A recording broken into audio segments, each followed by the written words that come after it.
ਇਹ ਦੋਸਤੋ ਗੱਲ ਕਰਦੇ ਇਹਨਾਂ ਦੇ ਨਾਲ। ਸਲਾਮ ਅਲੈਕੁਮ ਜੀ। ਵਾਲੇਕੁਮ ਸਲਾਮ। ਨਾਮ ਕੀ ਆਪਣਾ? ਸੈयद ਗੁਲਾਮ ਮੋਇਤਬਾ। ਮਾਸ਼ਾਅੱਲਾ। ਕਿਹੜੀ ਜਗ੍ਹਾ ਤੋਂ ਆਏ ਨੇ? ਚੱਕ ਮਦਰਸੇ ਚ। ਓਏ ਹੋਏ ਹੋਏ ਹੋਏ ਹੋਏ ਹੋਏ ਹੋਏ, ਏਡੀ ਵੱਡੀ ਮੰਡੀ ਤੇ ਇੱਥੇ ਤੁਹਾਡਾ ਸਾਨੂੰ ਤਾਂ ਇੱਥੇ ਖੜਾ ਹੋਣਾ ਵੈਸੇ ਉਲਝਣ ਹੁੰਦੀ ਹੋਣੀ? ਨਹੀਂ ਉਲਝਣ ਨਹੀਂ, ਬਸ ਸ਼ੌਂਕ ਹੈ ਸਾਨੂੰ। ਅੱਛਾ, ਤੁਸੀਂ ਵਪਾਰ ਦਾ ਕੰਮ ਕਰਦੇ? ਹਾਂਜੀ, ਵਪਾਰ ਦਾ ਕੰਮ। ਮਦਰਸੇ ਦੀ ਮੰਡੀ ਪੂਰੇ ਪਾਕਿਸਤਾਨ 'ਚ ਮੰਨੀ ਜਾਂਦੀ? ਇੱਕ ਨੰਬਰ ਮੰਡੀ ਹੈ ਜੀ। ਠੀਕ ਹੋ ਗਿਆ।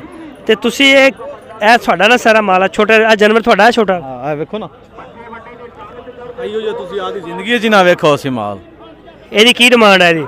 ਇਹ 8000 ਰੁਪਏ ਦੀ ਹੈ। ਰੱਬ ਨੂੰ ਲਾਗੇ ਰਹਿਣ ਦਿਓ। ਹਾਂਜੀ, ਬਹੁਤ ਮਹਿੰਗਾ ਦੇ ਰਹੇ। ਰੱਬ ਲਾਗੇ ਹੀ ਹੈ ਕਿ ਰੱਬ ਕਿਹੜਾ ਦੂਰ ਹੈ? ਡਾਲਰ ਮਹਿੰਗਾ ਹੋ ਗਿਆ। ਕਦੀ ਆਈਓ ਜੀ ਵੇਖੀ ਹੈ ਜੀ, ਡਾਲਰ ਮਹਿੰਗਾ ਹੋ ਗਿਆ। ਕੀ ਹੋਇਆ? ਮਹਿੰਗਾ ਹੋ ਗਿਆ। ਅੱਛਾ, ਇਹਦਾ ਫਾਈਨਲ ਹੁਣ ਕੀ? ਇਹਦੀ ਉਮਰ ਕਿੰਨੀ ਹੈ? ਇਹਦੀ ਉਮਰ ਦੱਸੋ ਪਹਿਲੇ। ਉਮਰ 2 ਮਹੀਨੇ, 2 ਮਹੀਨਾ ਦੀ ਪੱਠ ਹੈ ਯਾਰ। ਇਹ ਛੋਟੀ ਹੈ। ਮੱਖੀ ਚੀਨੀ ਹੈ, ਛੋਟੀ ਨਹੀਂ ਹੈ। ਤੂੰ ਮਾਦੀ ਆ? ਹਾਂਜੀ, ਮਾਦੀ ਹੈ। 2 ਮਹੀਨੇ ਦੀ ਇਹਦੀ ਉਮਰ ਆ। ਔਰ ਇਹਦੀ 6500 ਰੁਪਏ ਲੱਗਦਾ ਪਿਆ ਯਾਰ ਮੈਨੂੰ। ਕਿੰਨਾ? 6500 ਰੁਪਏ। 6500 ਰੁਪਏ ਦਾ ਲੱਗ ਰਿਹਾ। ਇਹਦੀ ਮਾਂ ਕਿਹੜੀ ਆ? ਇਹਦੀ ਮਾਂ ਮਰ ਗਈ। ਅੱਛਾ, ਮਾਂ ਇਹਦੀ ਮਰ ਗਈ ਹੈ। ਠੀਕ ਹੋ ਗਿਆ। ਤੇ ਅਗਰ ਇਹਦੇ ਨਾਲ ਛੋਟੇ ਛੋਟੇ ਵੀ ਮਾਲ ਵੇਚਦੇ ਤੁਸੀਂ? ਨਹੀਂ। ਅੱਛਾ, ਛੋਟਾ ਨਹੀਂ ਵੇਚਦੇ। ਕਿਸ ਉਮਰ ਦਾ ਜ਼ਿਆਦਾ ਵੇਚਦੇ? ਸਾਡੇ ਕੋਲ ਪੱਠ ਹੁੰਦੀ 8-9 ਮਹੀਨੇ ਦੀ। ਅੱਛਾ, ਆ 8-9 ਮਹੀਨੇ ਦੀ ਪੱਠ ਹੈ ਇਹ ਜਿਹੜੀ? ਹਾਂਜੀ ਹਾਂਜੀ, ਇਹ ਆ ਗਈਆਂ ਨੇ। ਇਹਨਾਂ ਬਣੇ ਕੰਨ ਛੱਡ ਦੇ ਬਈ। ਇਹ ਦੋਸਤੋ ਤੁਸੀਂ ਦੇਖ ਰਹੇ ਹੋ 8-9 ਮਹੀਨੇ 10 ਮਹੀਨੇ ਦੀ ਉਮਰ ਆ। ਇਹ ਪੱਠ ਮੇਰੀ ਗੱਭਾ ਨੇ 2 ਮਹੀਨਾ ਦੀ। ਕੈਮਰਾ ਇਹਦੇ ਮਗਰੂ ਲਾਵੀ ਨਾ। ਇਹ ਪੱਠ ਆਪਣੀ ਗੱਭਾ ਨੇ 2 ਮਹੀਨਾ ਦੀ। ਇਹਦਾ 22000 ਮੰਗਨੇ ਆ। 16000 ਰੁਪਏ ਲੱਗਦਾ ਪਿਆ। ਮੰਡੀ ਤਿੱਖੀ ਹੈ ਮੰਡੀ ਮੱਠੀ ਹੈ? ਮੰਡੀ ਬਿਲਕੁਲ ਮੱਠੀ ਹੈ। ਕੀ ਇਹਦੀ ਵਜ੍ਹਾ ਕੀ ਹੈ? ਇਹਦੀ ਵਜ੍ਹਾ ਹੈ ਵੀ 12ਵਾਂ ਮਹੀਨਾ ਚੱਲਦਾ ਪਿਆ। ਇਹ ਪਹਿਲੇ ਮਹੀਨੇ 'ਚ ਮੰਡੀ ਨੇ ਉਠੀਣਾ ਹੈ। ਯਾਨੀ ਕਿ ਹੁਣ 2019 ਦੇ ਸ਼ੁਰੂ ਦੇ ਵਿੱਚ ਮੰਡੀ ਤੇਜ਼ ਹੋ ਜਾਏਗੀ। ਇਹ ਜਨਵਰੀ ਫਰਵਰੀ ਵਿੱਚ ਜਿਹੜੀ ਨਾ ਇਹ ਪੱਠ ਜਿਹੜੀ ਹੈ ਨਾ, ਇਹ 26-27000 ਰੁਪਏ ਦੀ ਮਿਲੇਗੀ। ਅੱਜ ਹੁਣ 16-17000 ਰੁਪਏ ਲੱਗਦਾ ਪਿਆ ਇਹਦਾ। ਸਾਈਡ ਤੋਂ ਵੀ ਕੈਮਰਾਮੈਨ ਸਾਹਿਬ ਜ਼ਰਾ ਸਾਈਡ ਤੋਂ ਵੀ ਇਧਰੋਂ ਯਾਰ ਮੈਨੂੰ ਸਾਰਾ ਵੇਖੋ। ਅੱਛਾ, ਇਹ ਜਿਹੜਾ ਹੈ ਨਾ ਦੂਸਰਾ ਜਾਨਵਰ ਵੀ ਦਿਖਾ ਦਿਓ ਬੇਸ਼ੱਕ, ਕੋਈ ਮਸਲਾ ਨਹੀਂ। ਸਾਰੇ ਮੱਖੀ ਚੀਨੇ ਨੇ। ਮੱਖੀ ਚੀਨੇ ਕਿੰਨੇ ਅਰਸੇ ਤੋਂ ਕੰਮ ਕਰ ਰਹੇ ਹੋ? ਮੈਨੂੰ 5 ਸਾਲ ਹੋ ਗਏ ਕੰਮ ਕਰਦੇ ਨੂੰ। ਵਪਾਰ ਹੀ ਕਰਦੇ ਹੋ? ਹਾਂ, ਵਪਾਰ ਹੀ ਕਰਨਾ ਹੈ। ਅਗਰ ਤੁਹਾਨੂੰ ਮਾਲ ਭੇਜਣਾ ਪਵੇ ਕਿਸੇ ਦੂਸਰੇ ਸ਼ਹਿਰ 'ਚ ਭੇਜ ਸਕਦੇ ਹੋ? ਨਹੀਂ, ਅਸੀਂ ਦੂਸਰੇ ਸ਼ਹਿਰ ਭੇਜਣ ਵਾਲੇ ਨਹੀਂ ਹਾਂ। ਅਸੀਂ ਤਾਂ ਆਦੇ ਘਰੇ ਬਹਿ ਤੇ ਵੇਚਣ ਵਾਲੇ ਹਾਂ। ਘਰੇ ਬਹਿ ਕੇ ਵਿਕੇਗਾ ਨਾ? ਤੁਹਾਨੂੰ ਫੋਨ ਆਏਗਾ ਕਿ ਇੰਨਾ ਮਾਲ ਚਾਹੀਦਾ? ਬਿਲਕੁਲ, ਅਸੀਂ ਪਹੁੰਚਾ ਸਕਦੇ ਮਾਲ। ਨੰਬਰ ਬੋਲੋ। 0305 88 70 866। 804 ਇਹ ਨੰਬਰ ਆ ਗਿਆ ਦੋਸਤੋ ਤੁਹਾਡੇ ਕੋਲੇ। ਤੁਹਾਨੂੰ ਅਗਰ ਮਦਰਸਾ ਮੰਡੀ ਦਾ ਮਾਲ ਚਾਹੇ ਜਿੰਨੇ ਵੀ ਸਾਨੂੰ ਮਦਰਸੇ ਦਾ ਮਾਲ ਹੈ, ਦੇਖੀ ਨਾ ਇਹ ਮਾਲ ਪੂਰੀ ਮੰਡੀ 'ਚ ਕੋਈ ਨਹੀਂ ਖੜਾ।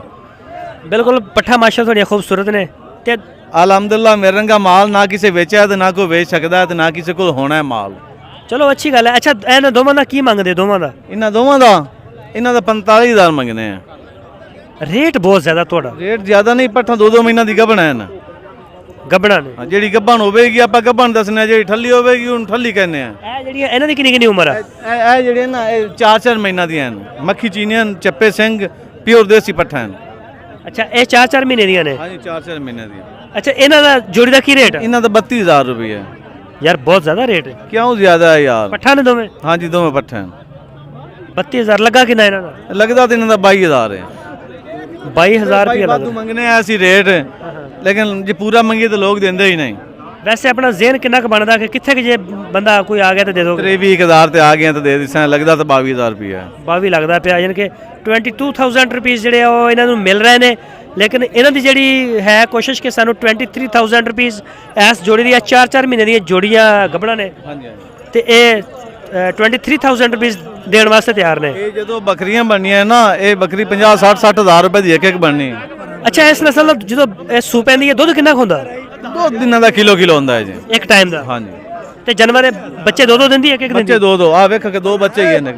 ਸਾਲ ਚ ਸੂੰਦੀ ਹੈ? 16 ਮਹੀਨਿਆਂ ਚ 2 ਦਫਾ ਸੂੰਦੀ ਹੈ? ਸਾਲ ਚ 2 ਦਫਾ ਸੂ ਪੈਂਦੀ। ਇਹ ਵੀ ਤੁਹਾਡੀ ਆ? ਹਾਂਜੀ, ਉਹ ਵੀ ਆ। ਅੱਛਾ, ਕੈਮਰਾਮੈਨ ਸਾਹਿਬ ਜ਼ਰਾ ਇਹ ਦਿਖਾਓ। ਅੱਛਾ, ਇਹਦੇ ਕਿੰਨੇ ਦੰਦ ਨੇ? ਇਹਦੇ ਦੰਦ ਸਾਰੇ ਇਸੋਂ। ਬੁੱਢੀ ਹੈ? ਨਹੀਂ, ਬੁੱਢੀ ਕਿਉਂ ਹੈ? ਜਵਾਨ ਹੈ ਬੱਕਰੀ। ਨਹੀਂ, ਦੋਂਦੀ ਚੌਗੀ ਛਿੱਗੀ? ਇਹ ਜਵਾਨ ਹੈ ਬੱਟ।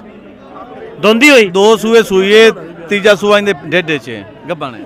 ਅੱਛਾ, ਤੀਸਰੇ ਸੂਏ ਦੇ ਵਿੱਚ ਹੈ। ਤੇ ਇਹਦੀ ਕੀ ਡਿਮਾਂਡ ਹੈ? ਇਹਦਾ 32000 ਰੁਪਏ। ਇਹ ਵੀ ਗੱਭਣ ਹੈ? ਹਾਂਜੀ, ਗੱਭਣ ਹੈ। 32000 ਰੁਪਏ ਲੱਗਾ ਕਿੰਨਾ? ਇਹਦਾ ਬਾਈ 28000 ਰੁਪਏ ਲੱਗਿਆ। 32 ਤੋਂ ਘੱਟ ਅਸੀਂ ਨਹੀਂ ਦੇਣੀ। ਹਜੇ ਤੁਸੀਂ ਕਹਿੰਦੇ ਆ ਕਿ ਮੰਡੀ ਮੱਠੀ ਚੱਲਦੀ ਪਈ, ਹਜੇ ਵੀ ਮੱਠੀ ਹੈ ਯਾਰ। ਨਹੀਂ, ਇੱਥੇ ਬਾਈ ਨਾ ਬੰਦੇ ਨੂੰ ਅੱਗੇ ਬਣ ਚੈੱਕ ਕਰਾਈ ਨਾ। ਹੁਣ ਵੇਖ ਲੈ, ਇਹ ਬੰਦਾ ਥੱਲੇ ਬੋਏ ਇਹ ਦੋਸਤੋ ਤੁਹਾਨੂੰ ਚੈੱਕ ਕਰਵਾਏਗਾ ਗੱਬਣ ਹੈ ਜਾਂ ਨਹੀਂ ਗੱਬਣ ਹੁਣੇ ਦੱਸੇਗਾ ਗੱਬਣ ਇਹ ਗੱਬਾ ਬਰਾ ਮੂੰਹ ਕਰ ਦੱਸ ਗੱਬਣ ਹੈ ਬੱਕਰੀ ਗੱਬਣ ਹੈ ਨਾ ਇਹ ਜੀ ਜ਼ਖੀਰੇ ਚੋਂ ਇਹ ਫੰਦੂ ਕੁਵਾਰ ਇਹ ਬੱਕਰੀਆਂ ਚੈੱਕ ਕਰਦਾ ਹੈ ਗੱਬਣਾ ਠਲੀਆਂ ਇਹ ਬਿਲਕੁਲ ਲਾਜ਼ਮੀ ਦੱਸਦਾ ਹੈ ਇਹ ਦੇਸੀ ਡਾਕਟਰ ਹੈ ਇਹ ਦੇਸੀ ਡਾਕਟਰ ਇਹਦੇ ਹੱਥ 'ਚ ਅਲਟਰਾਸਾਊਂਡ ਆ ਆਇੰਦੇ ਹੱਥ 'ਚ ਅਲਟਰਾਸਾਊਂਡ ਤੋਂ ਹੱਥੇ ਫਾਤੇ ਵਿਖਾਈ ਨਾ ਭਾਈ ਨੂੰ ਇਹ ਮੈਨੂੰ ਵੀ ਜ਼ਰਾ ਚੈੱਕ ਕਰਾਓ ਨਾ ਕਿੱਦਾਂ ਪਤਾ ਲੱਗਦਾ ਇਹਦਾ ਪਹਿਲੇ ਨਾ ਵਿਖਾ ਇੱਥੇ ਵਿੱਚੋਂ ਫਲ ਮਹਿਸੂਸ ਹੋ ਰਹੇ ਨੇ ਹਾਂ ਕੋਈ ਹੱਥੇ ਆਇਆ ਤੇਰੇ ਹਿਲਦਾ ਹਾਂ ਬਹਾਲ ਦਾਲ ਦਾ ਵੇਖੀ ਰੱਖੀ ਠੀਕ ਹੋ ਗਿਆ ਦੋਸਤੋ ਚੱਲਦੇ ਆ ਕਿਸੇ ਹੋਰ ਪਾਸੇ ਫਿਰ ਅੱਗੇ ਸਾਨੂੰ ਵਿਖਾਵਣੀ